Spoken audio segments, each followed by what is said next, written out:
Hello, welcome to SHEA After Dark.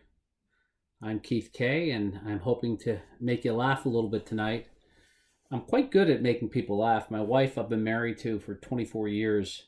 I can still make her laugh, but fortunately, these fits of laughter typically occur in the bedroom and usually at the most inopportune times. Seriously, though, I do hope to make you chuckle and maybe forget about hardships for a little while and smile today. For those of you expecting a profane, irreverent, offensive comedy set by me, and I'm looking at you, Tom Talbot and Christy Weinschel, you guys are going to be sorely disappointed because tonight's set is strictly PG, not even PG-13. This is strictly above the belt. A little bit about myself. I'm a former president of SHEA in 2018. Which is an era commonly known as the golden age of SHEA. I'm also a Jewish hospital epidemiologist, which means that in addition to being extremely hairy and of poor to average athletic ability, I am also extremely neurotic. This is not your garden variety neurotic. This is a level of neurotic previously not known to man. Well, that's not actually true. This level of neurotic behavior first was described during an era of SHEA known as the Anthony Harris years, during which time our illustrious MC was president and a board member of SHEA for several years. So from one neurotic hospital epidemiologist to another, I bid you, Sir Anthony, a hearty aye vey. SHEA has prided itself on diversity. When I first joined SHEA, it was not geographically very diverse at all. In fact, it was a poorly kept secret that SHEA was controlled by a geographic Illuminati based in Baltimore and Philadelphia. And since then, SHEA has really worked on expanding its geographic diversity. I mean, now its leadership expands all the way from Washington, D.C., all the way up to Boston. So you can see the wide range of the geographic diversity that SHEA has encompassed, way to increase that catchment area. Seriously, though, SHEA has become much more geographically diverse. We now have strong representation and leadership from the South, from the Midwest, from the West Coast, and the East. And also, we have a strong international presence. And I would say thank you and welcome in several different languages, but unfortunately, I only speak one, and sometimes I think I don't even speak that one very well. SHEA is also committed to other types of diversity in terms of the types of people in the society.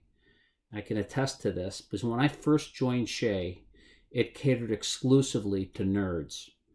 And since then, through conscious efforts, it is now an equal opportunity society for not only nerds, but also geeks, dweebs, dorks, and squares.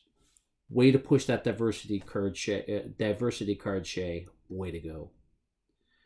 Hey, how about that COVID-19? Oh my, have times changed. It's not like the good old days, let me tell you. Do you remember back in the day, all we really had to worry about in infection control was getting people to wash their hands? I mean, now you have to worry about vaccination supplies, COVID rates in the community, outbreaks in the hospital, and most concerning to me are white supremacists and Nazis. Ay vey, have times changed, let me tell you. During the pandemic, I've spent a lot more time at home, and I've gotten to know my technology and my devices much better. I've formed strong relationships with two important women in my life. One is Amazon Alexa, and the other is iPhone Siri. I tried not to let them find out about one another, but I accidentally called Alexa Siri. She wouldn't even talk to me. It was very, very traumatic. I do think it would be useful, though, if I could program different accents or types of voices to use for Alexa or Siri as opposed to the sort of vanilla-sounding voices right outside the box. For example, if there was like a sassy voice that I could do for Alexa, and I was like, Alexa, what time does Olive Garden open? Sassy Alexa might say, Olive Garden? I don't think so. Have you seen the community COVID rates recently? They don't even have outdoor dining. Your butt is staying in tonight. You are getting takeout. Or I think it would be useful to have a Jewish mother voice. And for Alexa, it wouldn't be Alexa, then maybe her name would be Esther. I might say, Esther, can you give me directions to Champ Sports Bar? And Esther might say, Champ Sports Bar? It's Friday night. How about directions to Temple instead? And if you go out, don't forget to bring your mask. And have you called your mother lately? You know how much she loves to get your calls every day. But as much as we can complain about COVID, there clearly is a bright side. And I'd like to take a few minutes to focus on the bright side of the pandemic. First of all, pants are optional for meetings today. But for the junior faculty and the trainees out there, the optional pants thing is really only true for virtual meetings. I found out the hard way for in-person meetings, wearing pants still remains the norm. Note to self. Through virtual meetings, my colleagues have gotten to know my two cats rather well, Teddy and Ruby. They know that my wife Jill likes to blend smoothies for breakfast. They also know that my son Travis, who's a senior in high school, likes to sing between classes and during bathroom breaks. So, new experiences, new types of knowledge and relationships with my work colleagues. That's a plus. Shaving is optional. If you have stubble or a poor shaving job, you can cover it right up with a mask. And also, cutting yourself. You can now cover that up with a mask as well if you have a Band-Aid or a piece of toilet paper and you look silly. A few weeks ago, before a full day of busy interviews, I cut my outer nares with a little scissors. FYI, outer nares, extremely vascular part of the body. I bled profusely. I ended up having to put a Band-Aid on my nose. This was my first attempt at Band-Aid on the nose, if you can see that well. And I actually bled through this. So then I went to the industrial size Band-Aid, and that stemmed the bleeding. But thank goodness I was able to wear a mask. And by wearing the mask, I saved myself a lot of unnecessary explaining and question answering. One of the biggest perks of the COVID pandemic relates to the physical exam. Do you remember in our training we were told there's no substitute for a good physical exam? Next to the history, it's the most important thing there is to a patient workup. Well, when I ran on a COVID unit last April, I didn't do one physical exam for the entire block.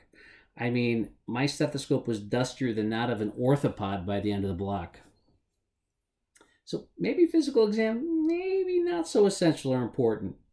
And maybe if there is another pandemic and if it leads to hardness of hearing in patients, maybe we'll find out that the history taking isn't quite as important as our peers and our seniors have told us that it once was. We'll just have to wait and see. But the most positive thing for us epidemiologists and ID people that COVID has brought to us is it has made infectious diseases and infection control sexy. You notice I did not say sexy again, but let's face it, ID and infection control have never been sexy. But now we have Anthony Fauci, a bona fide sex symbol. I think it is clearly time for a Men of SHEA 2021 calendar. Could be the Men of SHEA, ungowned, move over firefighters and bodybuilders, and make way for pasty male epidemiologists. And I'm even thinking we could do some full frontal nudity on this calendar.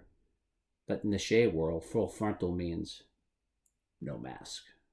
With that, I'm going to bid you adieu and wish you a great evening and a great conference. Thanks so much for spending some time with me today.